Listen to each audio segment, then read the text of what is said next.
कभी रात को ऐसा बुरा सपना देख के उठे हो पसीने में कि आपके बैंक से आपका सारा का सारा पैसा गायब हो गया, या आपके बैंक ने बोला हो सॉरी ब्रो, अकाउंट में पड़े सारे पैसे अब भूल जाओ। बहुत बुरा सपना लगता है, राइट? पर अगर मैं आपसे कहूं कि ये सच है और ऐसा हुआ है, तो साल था 2020। यस बैंक की बहुत सारी ब्रांचेस के बाहर लोगों की होड़ लगी हुई थी। बिल्कुल पैनिक का माहौल था। हुआ क्या था कि साल 2019 से मूडी, जो एक क्रेडिट रेटिंग एजेंसी है, उन्होंने यस बैंक की रेटिंग डिग्रेड करके BAA3 से BA1 कर दी थी। बैंक के क्रेडिट फंडामेंटल्स तो स्टेबल थे, इसीलिए इसको लोग जज नहीं कर पाए। But due to transition in leadership and governance, Moody credit rating agency को चीजें सही नहीं लग रही थी और वहां पे उन्होंने बैंक की रेटिंग को डाउनग्रेड कर दिया। और बैंक के जो नॉन परफॉर्मिंग एसेट्स यानी NPA थे या बैड लोन्स थे, वो 0.84 से बढ़ के सीधा शार्पली 4.35% पे पहुंच गए। यानी बहुत तेजी से बैंक की हालत खराब हो गई। हालांकि इतना कुछ होने के बाद भी मेजॉरिटी पब्लिक इस चीज को जज नहीं कर पाई। और हुआ क्या कि साल 2020 में RBI ने बैंक के ऊपर मोरेटोरियम लगा दिया और सारे के सारे विड्रॉल्स को 50,000 रुपए पे कैप कर दिया। यानी 50,000 रुपए से ज्यादा आप विड्रॉ ही नहीं कर सकते अपने अकाउंट से, चाहे आपके बैंक में लाखों पड़े हो या करोड़ों पड़े हो। 50,000 से ज्यादा नहीं विड्रॉ कर सकते। इसी रीजन की वजह से लोगों की भीड़ इनके ब्रांचेस के बाहर उमड़ पड़ी थी। अफरा तफरी का माहौल था। लोग बैंक से लड़ रहे थे कि हमारे पैसे वापस करो, बट सैडली उस टाइम पैसे निकालने नहीं दिए गए। हालांकि कुछ सालों बाद SBI और बहुत सारे और बैंक्स के कंसोर्शियम ने मिलकर यस बैंक को बेल आउट किया। ऐसा ही similar incident Punjab and Maharashtra cooperative bank के साथ भी 2019 में हुआ। साल 2019 में रिजर्व बैंक ऑफ इंडिया ने इनके ऊपर भी लिमिटेशन लगा दी थी, क्योंकि इनके बहुत सारे लोन्स के अंदर इरेगुलरिटीज फाइंड की गई थी और इन्होंने एक स्ट्रेस्ड रियल एस्टेट प्लेयर जो कि HDIL था, उसको रूल्स के खिलाफ जाके बहुत सारे लोन्स दिए थे और बैंकिंग गाइडलाइंस का प्रॉपर्ली ध्यान नहीं रखा था। इसमें भी लोग इनके बैंक ब्रांचेस के बाहर और ATMs के बाहर लाइन लगा के खड़े थे। बहुत लोग परेशान हो रहे थे क्योंकि उनको उनके पैसे ही नहीं निकालने दिए जा रहे थे। पहले रिजर्व बैंक ऑफ इंडिया ने 1,000 रुपए की लिमिट सेट की थी, बाद में उस लिमिट को बढ़ा के 25,000 रुपए कर दिया गया। बट 25,000 रुपए से ज्यादा आप अपने अकाउंट से पैसे विड्रॉ नहीं कर सकते, चाहे भले आपके अकाउंट में लाखों करोड़ों रुपए पड़े। ऐसे बहुत से इंसिडेंट्स हैं। अभी फरवरी 2025 की बात कर लेते हैं। न्यू इंडिया कोऑपरेटिव बैंक के साथ भी ऐसा ही हुआ। उसमें भी विड्रॉल्स को रेस्ट्रिक्ट कर दिया गया। और सुनो, ये तो बड़े बैंक क्राइसिस की बात है। कभी कभी तो आपको छोटी छोटी चीजें भी रुला देती हैं। मनी लाइफ की एक रिपोर्ट पढ़ रहा था, रोज हजारों लोगों के बैंक अकाउंट्स फ्रीज किए जाते हैं। पता है क्यों? सिंपल, KYC का पंगा। पेंशनर्स को उनका पैसा भी नहीं मिलता, मतलब आपका ही पैसा और आप ही अपने बैंक अकाउंट से विड्रॉ नहीं कर पा रहे हो।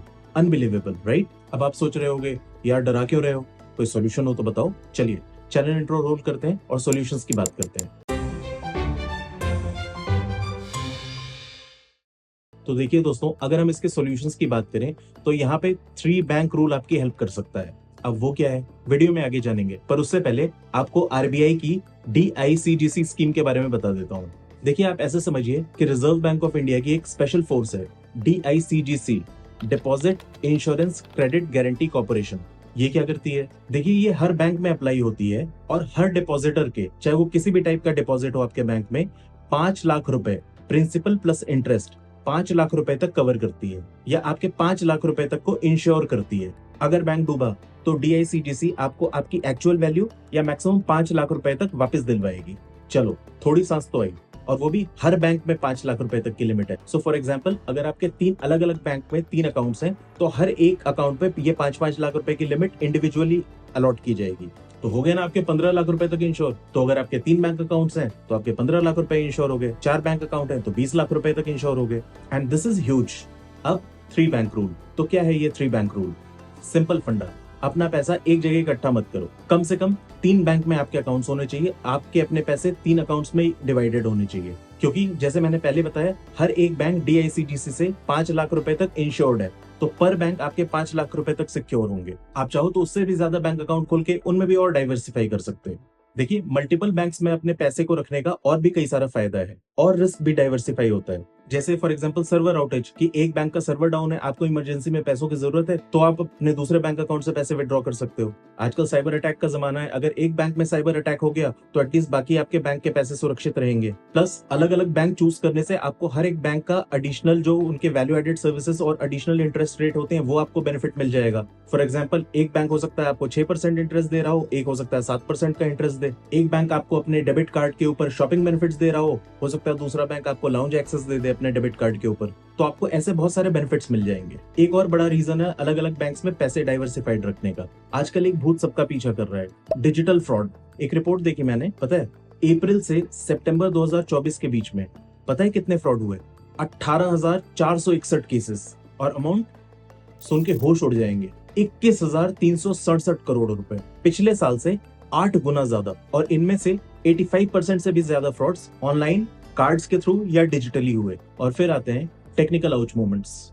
हमारा प्यारा यूपीआई जो दिन के 600 मिलियन ट्रांजैक्शंस करता है, देखिए जनवरी 2022 से लेके मार्च 2025 के बीच में टोटल 282 मिनट्स तक यूपीआई डाउन रहा। और बैंक्स भी तो मेंटेनेंस ब्रेक्स लेते हैं। एचडीएफसी बैंक ने नवंबर 2024 में अपने यूपीआई सर्विस को कुछ घंटों के लिए बंद किया था। ऐसे ऑलमोस्ट सारे बैंक्स करते हैं। अब आप ये सोचो कि अगर आपका सिर्फ एक बैंक अकाउंट है और वो मेंटेनेंस की वजह से शट डाउन है और आपको कोई इमरजेंसी पेमेंट करनी है, तो आप तो गए, ना गूगल पे, ना पेटीएम, ना फोन पे, कुछ नहीं चलेगा। पर देखिए इसमें ज्यादा परेशान होने वाली बात नहीं है, क्योंकि इसका सोल्यूशन है और इसके लिए हम एक इफेक्टिव और सिंपल एक्शन प्लान बनाएंगे। अब ये जो 3 बैंक स्ट्रेटेजी है, इसके कुछ गोल्डन रूल्स हैं। पहला है 5 लाख पर बैंक। देखो हर एक बैंक में 5 लाख रुपए से ज्यादा मत रखो, हो सके तो थोड़ा कम ही रखो। सैलरी एक बैंक अकाउंट में, सेविंग्स दूसरे बैंक अकाउंट में, तीसरा वेरिएबल एक्सपेंसेस के लिए आप रख सकते हो। दूसरा rule, mix and match your banks. देखो अगर आप 3 बैंक रूल फॉलो कर रहे हो तो उनमें जो आप ये 3 बैंक्स चूज करोगे उनका एक अच्छा मिक्स होना जरूरी है। एक अच्छा सरकारी बैंक पीएसयू, एक सॉलिड प्राइवेट बैंक, और तीसरा एक कोई रिलायबल स्मॉल फाइनेंस या कोऑपरेटिव बैंक जो आपको अच्छा रेट ऑफ इंटरेस्ट दे रहा हो और जिसकी रेटिंग और फाइनेंशियल स्टेबल हो। इससे आपका रिस्क कम होगा। तीसरा रूल, अपना केवाईसी हमेशा हर एक बैंक अकाउंट में प्रॉपर्ली अपडेटेड रखो और बैंक से जो भी कम्युनिकेशंस आती हैं उन पे ध्यान दो। चौथा रूल, स्टे अलर्ट। आज की डेट में लगभग हर एक बैंक अपने सारे कस्टमर्स को टाइम टू टाइम एजुकेट करते हैं। आरबीआई भी बहुत सारी एजुकेशनल वीडियोस लेके आती है फ्रॉड्स वगैरह को लेके।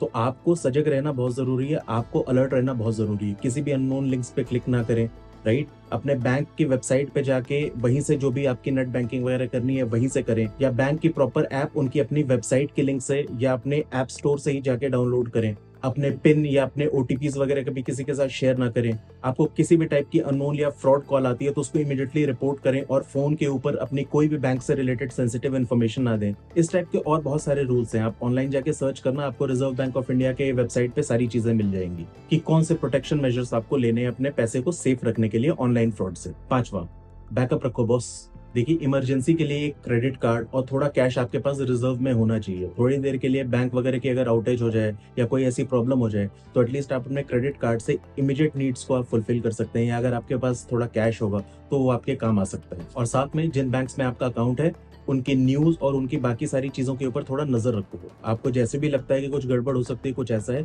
तो आप अपने फंड्स को नए बैंक में शिफ्ट कर सकते हो। तो moral of the story, never keep all your eggs in one basket. सारे पैसों को एक ही बैंक अकाउंट में ना रखें। अपने पैसों को लेके थोड़ा विजिलेंट और स्मार्ट बनोगे तो रात को नींद अच्छी आएगी। बस थोड़ी सी अवेयरनेस, थोड़ी सी प्लानिंग, और आपका हार्ड अर्न मनी हमेशा सेफ रहेगा। वीडियो अगर इन्फॉर्मेटिव लगी हो तो चैनल को सब्सक्राइब करें, वीडियो को लाइक एंड शेयर करें। मैं मिलता हूं आपसे नेक्स्ट वीक एक नई वीडियो में। स्क्रीन पे दिख रही वीडियो भी आपको जरूर पसंद है। तब तक के लिए बाय बाय, जय हिंद।